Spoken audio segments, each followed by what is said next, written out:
This is NDTV.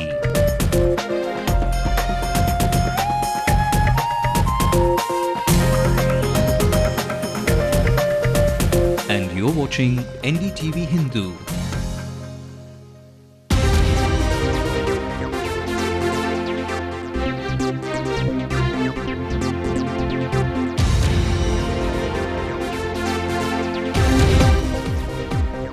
The Lankan High Commission in Delhi says the 23 Tamil fishermen in the Lankan Navy custody may soon be released.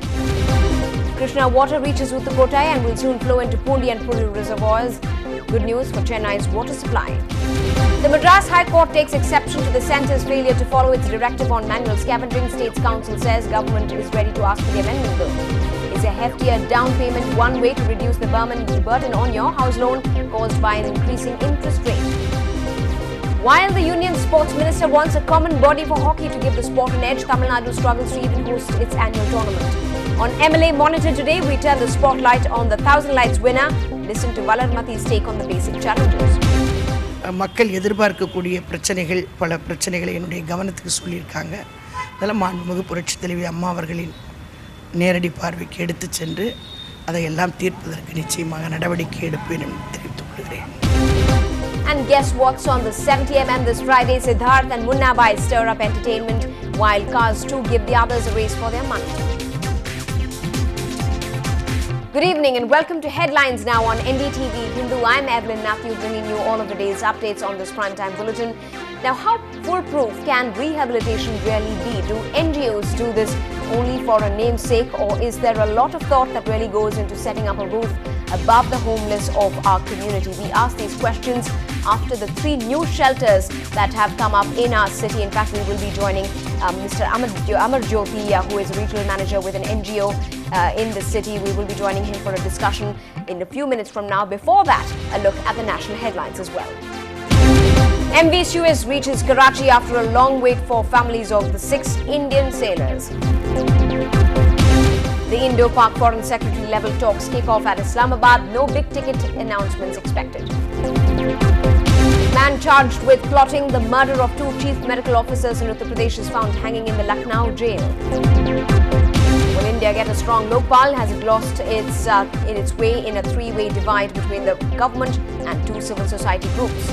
As the bugging controversy surrounding Pranab Mukherjee's office refuses to die down, NDTV looks at how easy it is to keep a tab on people and get the real reasons as to why Imran Khan's camping in Delhi this season. Our top story tonight in what is likely to come as a major relief, the 23 Tamil fishermen held in Sri Lanka may soon be home. Official sources in the Sri Lankan High Commission in Delhi say that talks are underway for their early release. The fishing community in Rameshwaram had stayed away from fishing as a mark of protest, and sources also suggest that these men at Rameshwaram have decided to also go on a hunger protest with their families, as the arrested men from their fraternity have been in the custody of the Sri Lankan Navy for more than 3 days now. There has been growing political voices as well by the Chief Minister, for one, who's brought up the issue with the Prime Minister, asking him to intervene and also find a permanent solution to this issue. Ms. Jayalalitha had also sought the retrieval of Kachativa, ceded to Lanka during her recent Delhi visit. The 23 fishermen, along with their 5 boats, were captured by the Sri Lankan Navy for allegedly crossing the international maritime boundary line.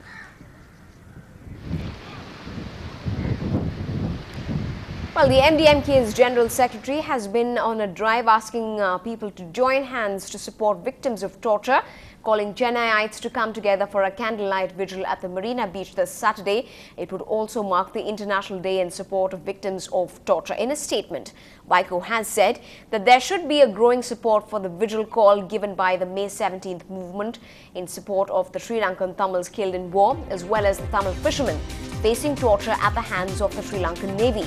He added that this was a way of paying their respects.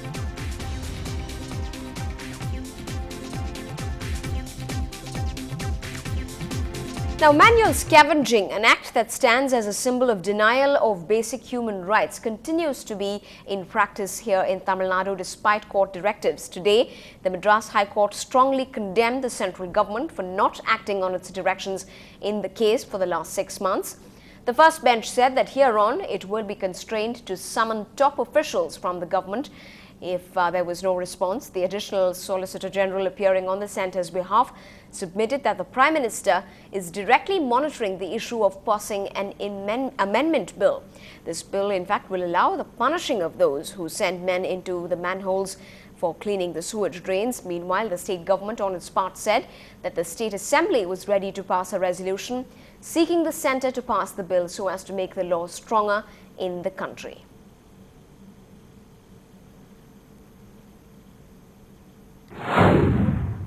High Court has summoned the Union Secretary for Housing to come in, appear in person today and explain the steps they are going to take to get the existing 1993 order amended appropriate to the current conditions.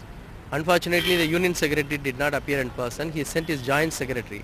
But the court took a very serious view of this deviation from the direction of the court and said that this is not at all acceptable.